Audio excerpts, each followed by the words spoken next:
Hi, my name is Vergara, an 8th grade student, and today I will teach you about the law of cosines.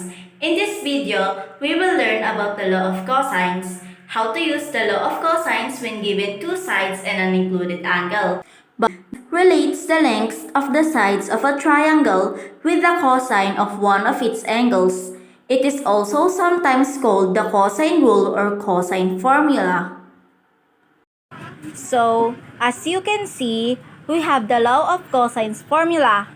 In here, we see a squared equals b squared plus c squared minus 2bc cosine a.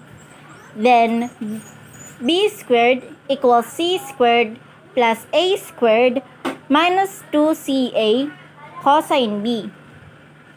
And lastly, c squared equals a squared plus b squared minus 2ab cosine c.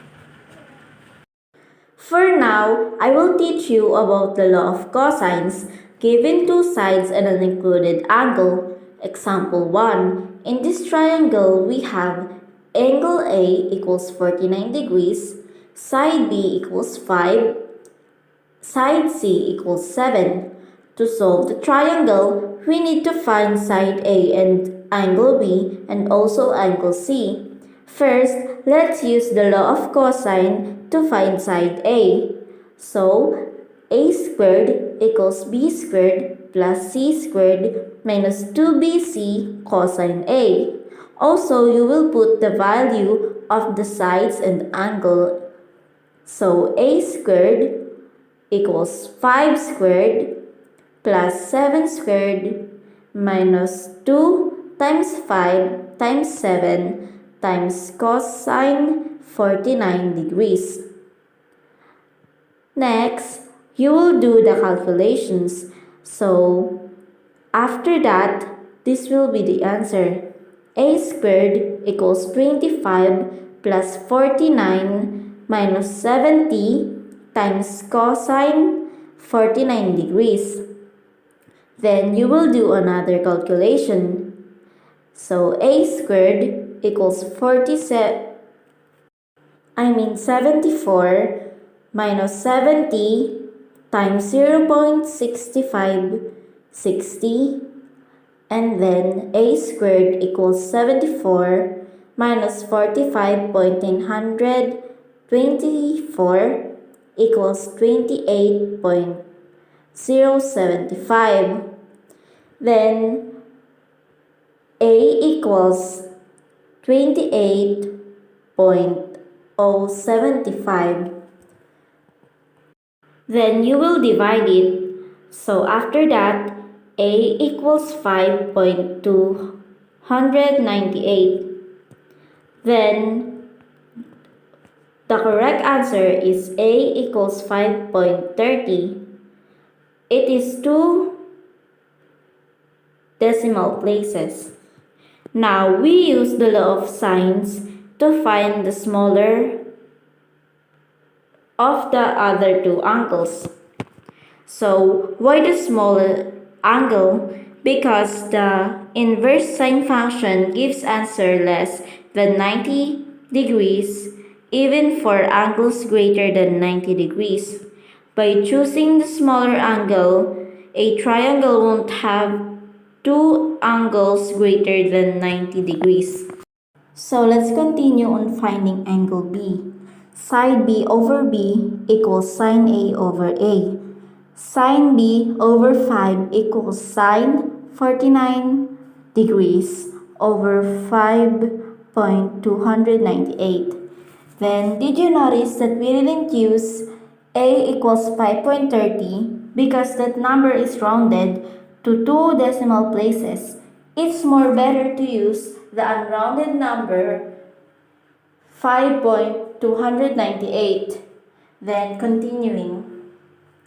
Sine B equals sine 49 degrees times 5 over 5.298. Then sine B equals 0.7122. Then B equals sine negative 1 0.7122, then the answer is B equals 45.4 degrees to one decimal place. Now we find angle C, which is the easiest using angles of a triangle add to 180 degrees. So C equals 180 degrees minus 49 degrees minus 45.4 degrees. The answer is C equals 85.6 degrees to one decimal place.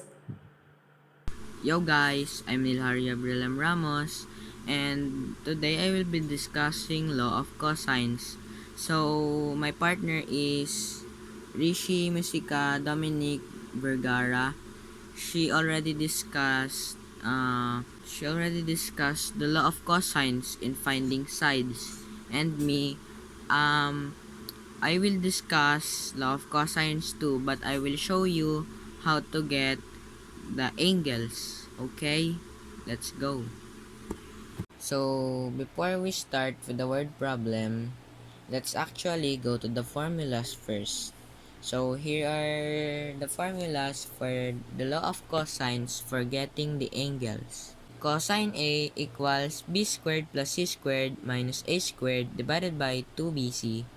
Cosine B equals a squared plus c squared minus b squared divided by 2ac. Cosine C equals a squared plus b squared minus c squared divided by 2ab. So, here's the given. Three friends, Angel, Bruce, and Carlos, went to school to answer their math activity. Each one chose a part of the school where to answer. Angel is 11 meters away from Carlos. Carlos is 8 meters away from Bruce, while Bruce is 15 meters away from Angel. Find the angle A using the law of cosine.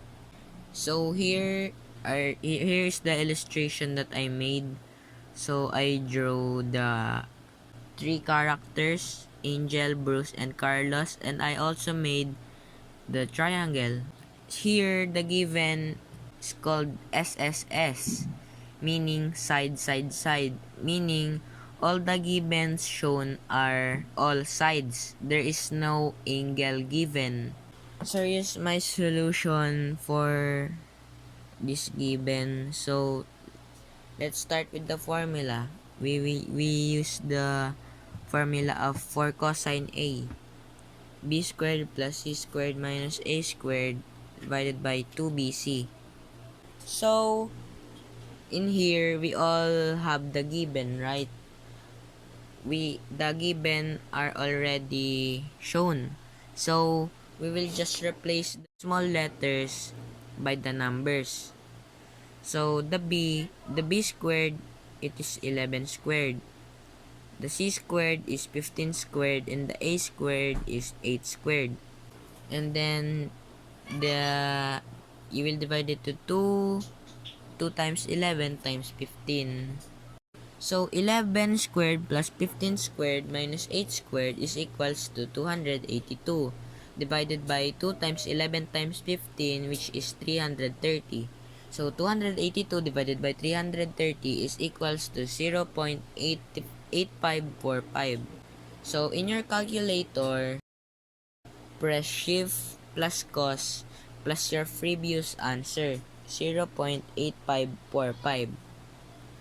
So, here's the answer, 31.29546, or simply 31.30. So, here's the answer. So, for this next part, we're gonna solve for angle B. So, here, we will not use law of cosine anymore. We will use law of sine. So, here's the formula that we will use. B over sine B equals A over sine A. We use A over sine A because the side A is already given and we already solved for the sine A, which is the 31.30 degrees. So here, the side B is equals to 11 over sine B, and the side A is 8 and the sine A is sine 31.30 degree. So we will just gonna cross multiply it and it will eventually look like this. So sine B equals sine 31.30 times 11 divided by 8. So if you divide it, the answer will be 0.7143. So on your calculator again, press shift plus sign plus your previous answer 0.7143. Then the answer will be 45.58 or just basically 45.6. So great job. So here's the formula for angle C. Angle C equals 180 degrees minus angle A plus angle B. So angle C equals 180 degree minus 31.30 degree plus 45.6 degree. Angle C equals 180 degree minus 76.9 degree. So the answer is 103.1 degree. So great job. We solved all the angles by using law of cosines and with a little bit help of law of sine. So yeah, that's all. Thank you very much for listening.